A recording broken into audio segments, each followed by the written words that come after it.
Hey, it's Karen.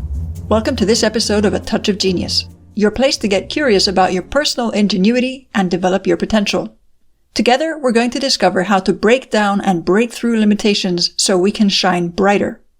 We'll find out how this helps us create a better life experience wherever we are and explore its far-reaching implications. We'll also be learning more about how someone else's touch of genius impacts us. Get your notebook and cookies ready, and let's dive into this episode.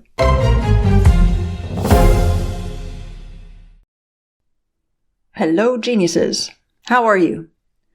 I really appreciate all the comments and questions I'm receiving from you. It helps me know what else you want to know about the subject of personal genius and how it can help you.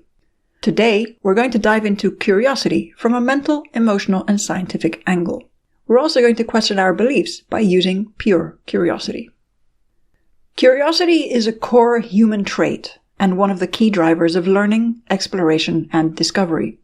It's one of the ingredients that has contributed to many genius discoveries, creations, and ideas. It's even created massive cultural shifts simply because one person dared to ask a question that challenged the established ways and improved lives and systems. When was the last time you got really curious about something, to the point that you lost track of time finding out more about it? Where did that curiosity lead you? What did you learn? How did you feel? Do you recall doing this when you were younger, whether it was studying something for school or in your own time? I remember always taking pens apart just to know how they had been put together. That was fun. I also remember putting my hand on the oven door when I was very little and discovering what hot meant. That wasn't so fun, and I obviously didn't do that again. In hindsight, though, these are the things that make parents develop hyperspeed reflex actions to prevent some of our actions. Ever seen a parent almost do the split to stop their child from walking into something they shouldn't when they've never done a split before in their life? That is how we train our parents when we're kids, but most of us don't know it at the time. And yes, the kitchen was out of bounds for me for a while after my encounter with the oven. We're friends now, though. Anyway, not all curiosity leads to pain or discomfort, even though many people have been conditioned to think so based on other people's fears or overprotection. When I say the phrase, curiosity killed the cat, what is the first feeling that comes up for you? What is the first thought that comes to mind? Whose cat was it anyway, and what really happened? We need the full truth here, folks, not half-truths. Speaking of half-truths, did you know there's a second part to that English proverb? Before I tell you that second part, let's talk about how and perhaps why it got cut short. I mean the phrase, not the cat's life. We'll also explore a bit of the brain science behind curiosity and how we can improve our own.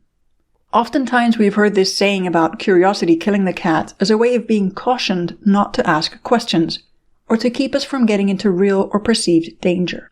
Yet, how much fear did that build up in us, to a point that we may have held ourselves back from doing a lot of things that could have actually expanded our potential and helped us feel more fulfilled? Has this saying created a sense of hesitation in you to explore the unknown, either within yourself, around the corner, or even across the world? Curiosity is a key driver to living a fulfilled life, because when we feed it, we grow our mind and our spirit. If we didn't have curiosity, we wouldn't read, write, draw, paint, sing, create, travel, learn, have relationships, and so much more. Imagine someone had never had the curiosity to lather a slice of bread with butter. I mean, think of what we would have been missing without that. Something as simple as a slice of bread and butter. It's genius and tasty. Also, no genius ever got where they did without curiosity. And since we're here to help you develop your personal genius, we're going to hang out with curiosity today. Back to that saying about the cat. In a very random conversation with someone the other day, I learned the second part of that proverb. In all my years, I had never heard or known of it. And it goes like this. Curiosity killed the cat, but satisfaction brought it back. What does this second half tell us, besides perhaps broadening our concept of resurrection? It leads us to believe that the risk is worth it. That stretching beyond our comfort zone actually leads to positive rewards and accomplishments. That the satisfaction that comes from exploring and learning brings us back to a state of contentment. We're going to amplify this second part of the saying to bring courage to the spirit of curiosity that lives within us all. Curiosity is a catalyst for us to become acquainted with the hidden treasures of the unknown within ourselves and in the outside world. First, let's explore what actually happens in the brain. Curiosity involves multiple regions of the brain and neural networks. Studies have shown that curiosity can have a deep impact on our brain function and behavior. When something triggers our curiosity, our brain enters a state of heightened attention which is characterized by increased activity in the brain's reward system. The brain's reward system is led by a neurotransmitter called dopamine. When we come across something new or unexpected, our brain releases this dopamine, which creates a sense of pleasure and motivation to learn more or repeat a particular behavior. This is what is called epistemic curiosity. It's why we often feel excited when we're curious about something. There are two key regions of the brain involved in curiosity: the caudate nucleus and the inferior frontal gyrus, or IFG. The caudate nucleus is responsible for learning and memory. The IFG is involved in language processing and decision-making. When we're curious, these two regions work together to create a sense of anticipation and motivation to learn. Dopamine plays a crucial role in the brain's reward system. In the context of curiosity, dopamine helps us to focus our attention and drive our desire to learn more. Meanwhile, the hippocampus is a region of the brain embedded deep into the temporal lobe and also plays a major role in learning and memory. When we're curious, the hippocampus gets activated, helping us to form new memories and associate new information with existing knowledge. So basically, it packs everything together. By understanding the science of curiosity, we can better appreciate the role it plays in our lives and how we can harness it to drive learning, creativity, and innovation. Curiosity is something that we experience very early on in our lives, when we're not even really conscious of what's going on around us. Just observe any infant as they explore their play area, the dog's tail, and the remote control. Once they learn how to speak, though, the game changes big time, because now they know how to ask questions.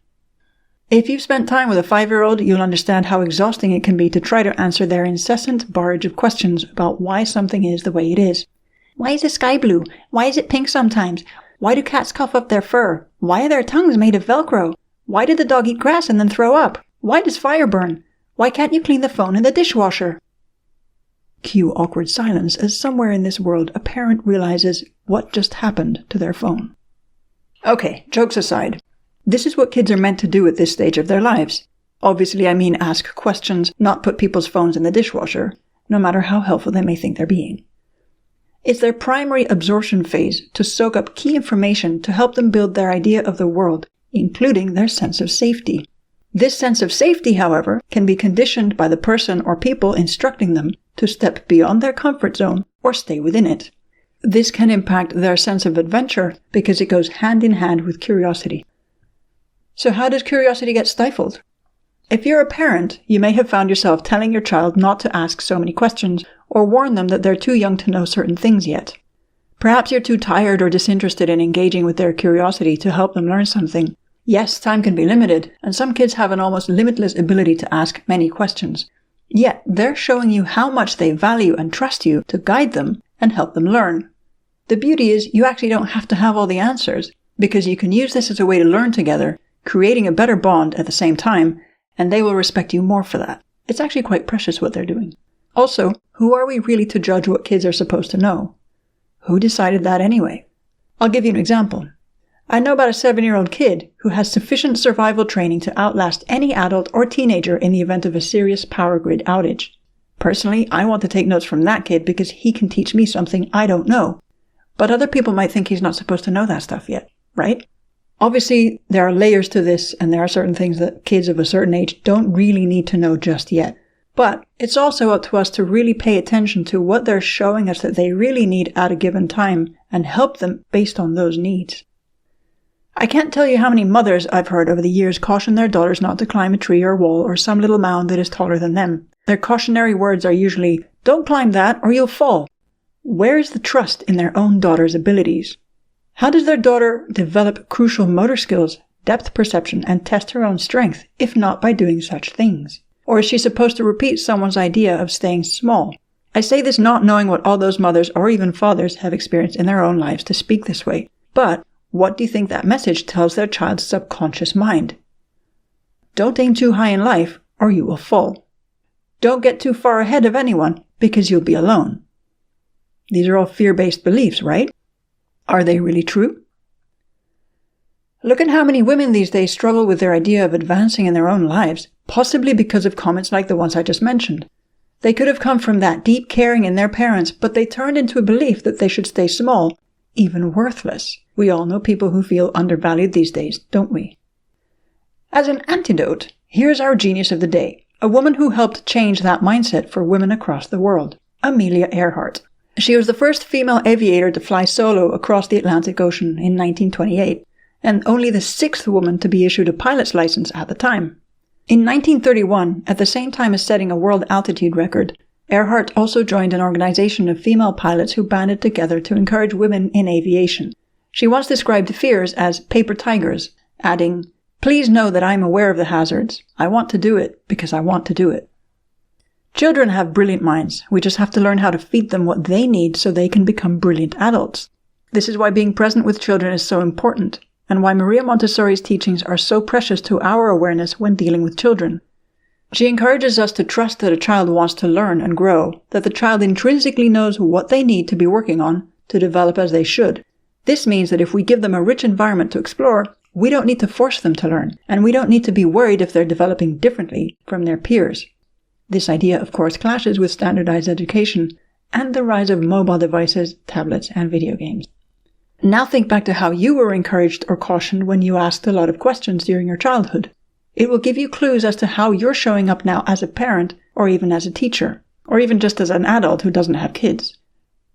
For this, we're going to ask our friend Fear to show up now and have a conversation about this, because fear has a lot to do with how we use our curiosity. Fear is a primal instinct that served us early on as cave dwellers and still serves us today to keep us alive. Some of our strongest memories are born out of fear because adrenaline etches them into our brains. But fear is a negative motivator, and one that has held many people back from living out their dreams or simply developing their own potential. When I say negative motivator, that's because there are positive drivers and negative drivers of motivation. The negative ones generally lead us away from something, the positive ones drive us towards something. We need to know the difference between them in ourselves to know what we're really doing with our lives. So it's time to heal that fearful part of us that blocks our curiosity to expand. We can't invent things without being curious. It's hard to get good grades without curiosity. We can't get out of unhealthy relationships without having the curiosity to find a better, more suited partner. We'll stay in the same miserable job if we don't nurture the curiosity to explore other opportunities. We will remain unhealthy if we don't get curious about other nutritional or lifestyle options. Why do we fear asking questions, though? The root of it typically starts at home and or in school, and then spawns into our adult ways of being and surviving this so-called jungle. At some point, we were shut down from asking questions, whether the question was about the color of the sky, or about why our parents argued or even got divorced, or whether our teachers or classmates called us stupid for asking a question to clarify our doubts about something. These repeated setbacks trained our brains to think that asking questions was going to give us a negative reward, and since we didn't want to feel pain or shame, we made the limiting decision to stop asking questions in order to safeguard ourselves, and the other consequence was that we shut down our own curiosity.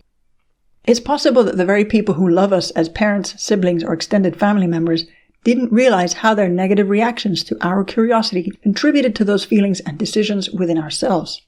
We just didn't want to become the cat. And when you're a child, if you feel pushed aside by your primary caregivers, it's quite normal to close yourself off like this. It's a safety measure. However, as adults, we have the responsibility to open ourselves up again. This is why when somebody tells you, just ask the question, it's not always so easy. We have all these little triggers that are stuck in our subconscious mind saying, no, don't ask the question because it'll hurt. Whether the hurt is physical or emotional, real or perceived.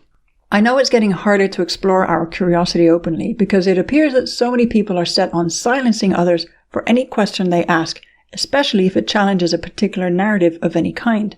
But we need to be able to ask questions openly, without fear of offending or upsetting anyone, or of suffering negative repercussions. Curiosity is a core aspect of critical thinking, and can act as a bridge builder between people. Without it, we can't make change happen in cultures, societies, families, or our work environments if we don't ask questions that may challenge the status quo.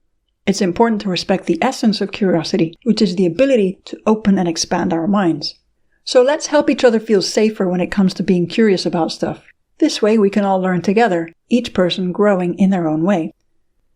The next time somebody asks what to you may seem like a silly question, spare them that comment and simply answer the question. You never know what that person may have gone through or how they feel about asking questions without fearing any sort of shame or retribution. This is especially important with kids because it will show them the positive or negative reward of wanting to know something. It may also spare them years of therapy or messy situations or relationships.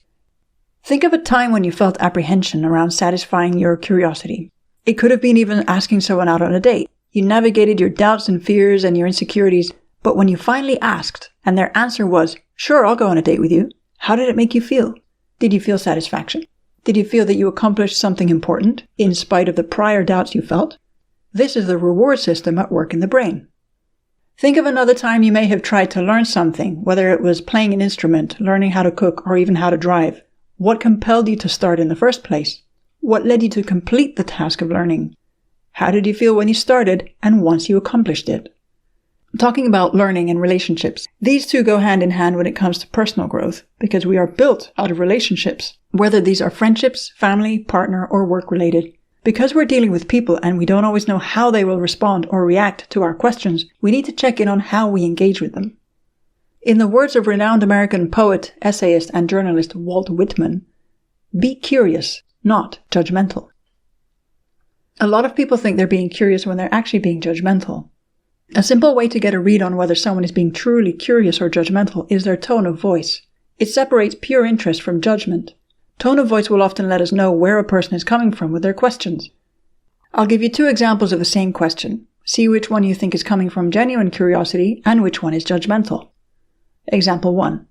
So, why did you leave your job? Example 2. So, why did you leave your job?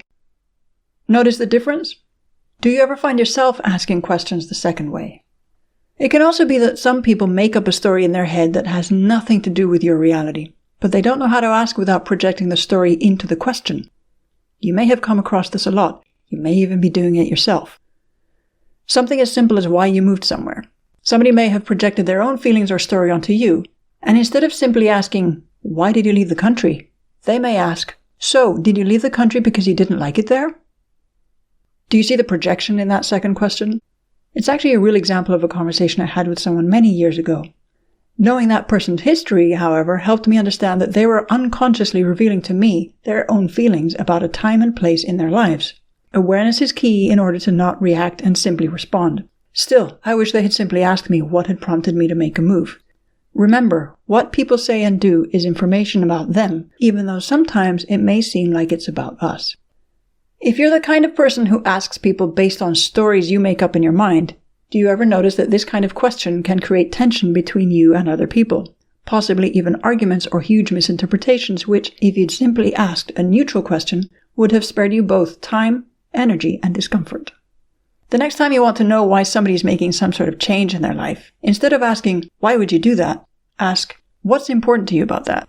It's a much nicer way to get the same information without the emotional charges and defenses. People will appreciate genuine interest over judgment anytime. If you've ever moved to a new town or school, you may have felt that strange sensation that people are trying to figure you out amongst themselves before actually approaching you to find out who you are. It's a natural curiosity, however awkward, uncomfortable, and unnecessary that approach may be, although it takes its logic from that fear-based tribal survival mode that we talked about before. But we're not stuck in the prehistoric era anymore. We've evolved enough to speak to one another and ask questions. So, let's not let that protective part of our brains limit how we get to know one another. Getting curious about people needs to respect personal boundaries as well, otherwise people can fall into gossip. Always make sure that the reason why you would want to know somebody is genuine, not a means to gossip about them later, which typically does nothing good for anyone.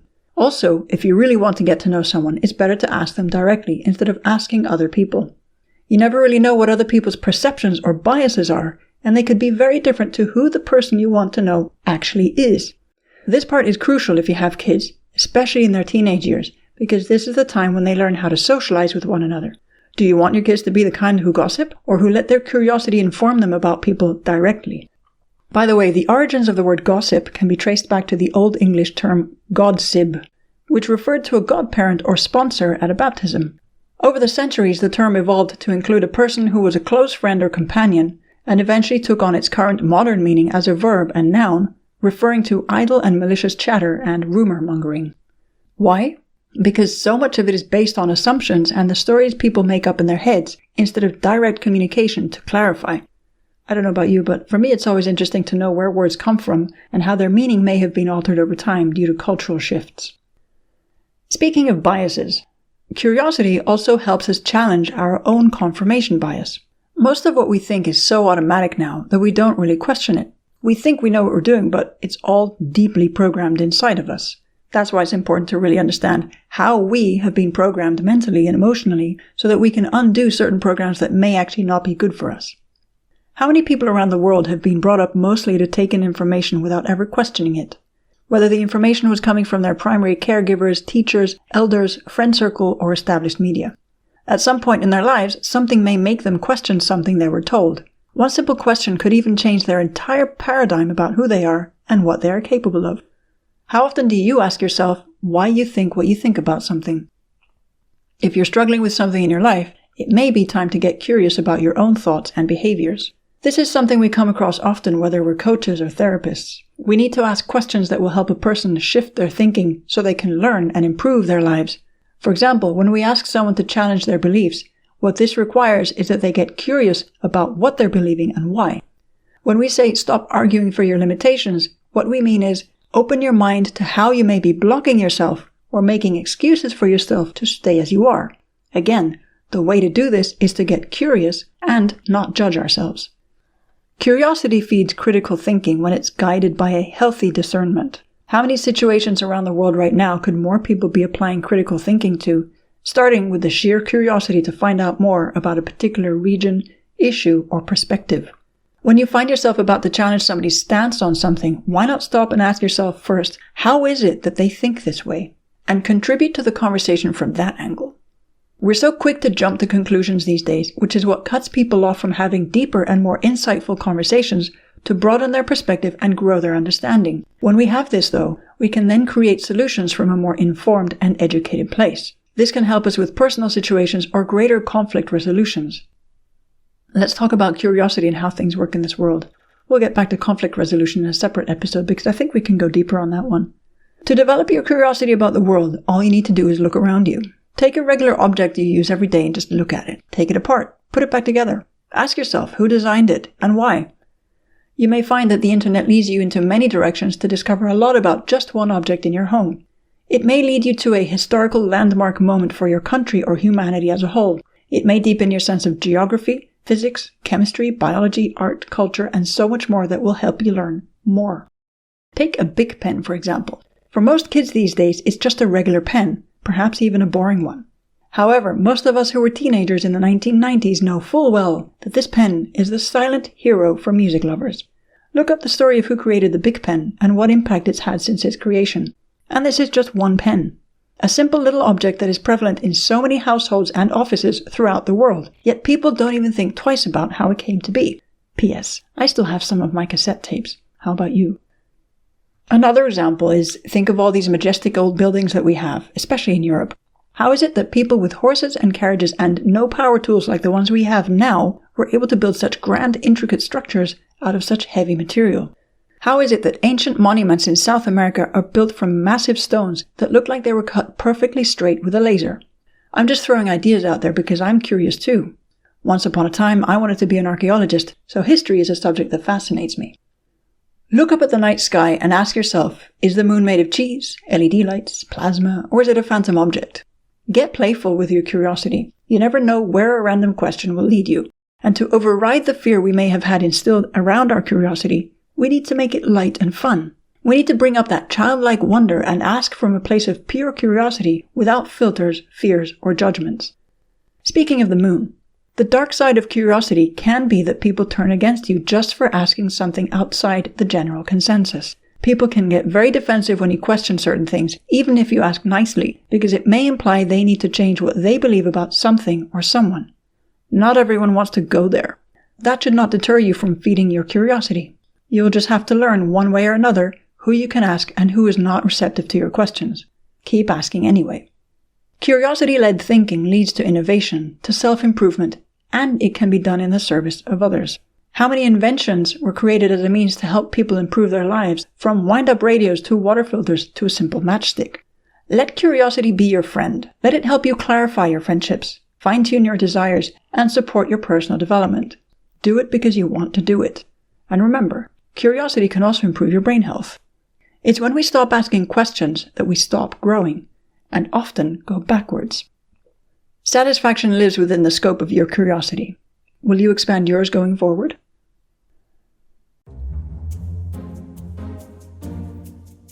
As we wrap up today's show, I want to thank you for listening to this podcast.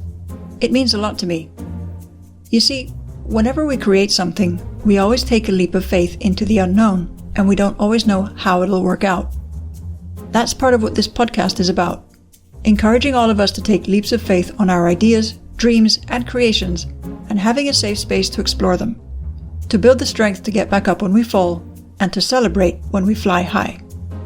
I'd love to know what your big takeaway is from this episode. Tell me what you're working through and what you'd like to know more about. Also, is there someone you'd like me to interview on the topic of genius? Let me know. Email me at hello@karenpinter.com or message me on my socials.